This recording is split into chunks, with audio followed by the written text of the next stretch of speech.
When purchasing a property, one of the main requirements is to carefully study and verify the property title. But what if there is an annotation on the title? And joining us again from Security Bank is our good friend Ernest Abanto, Senior Assistant Vice President. Again, Ernest, thank you for your time.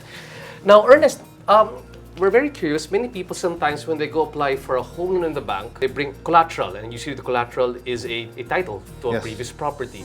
And on those titles, you find something which is called an annotation. For somebody who might not be aware of what an annotation is, what does it mean when you see that on a title?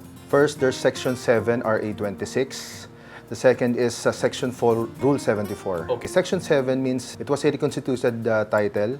So the title might have been destroyed or lost. Now it was reconstituted. So they have to like reprint the title? Yes. Okay. And then there's a prescribed period for 2 years, of which if there are claimants, they could claim over the property. So when you get something like that one, with that annotation, what does that mean to you as a potential home loan buyer? For a potential home loan borrower, of course, they have to conduct due diligence, especially when they're applying for a bank loan.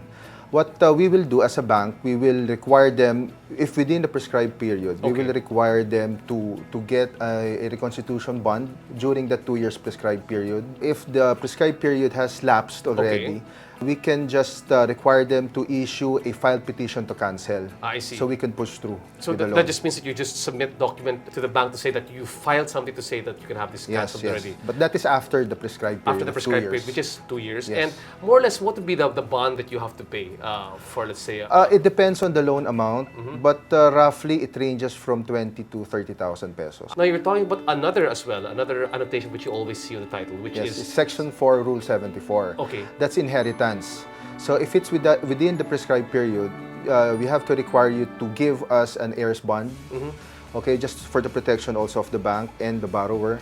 And then if it lapsed already, we will just require you to issue an extrajudicial settlement, and then we can proceed now with the loan. Okay. If it's an heirs bond, more or less, how much is that heirs bond? It's roughly it's the same cost same price as well. the constitutional Okay. bond.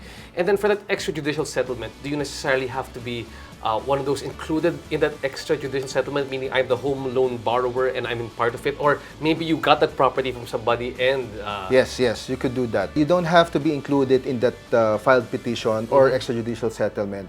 It has to be filed by the person selling the property. Any other tips for anybody else, let's say at the very start, what they should watch out for when it comes to annotations, when they receive titles as collaterals and there's an annotation on it? We really conduct extra due diligence in verifying titles.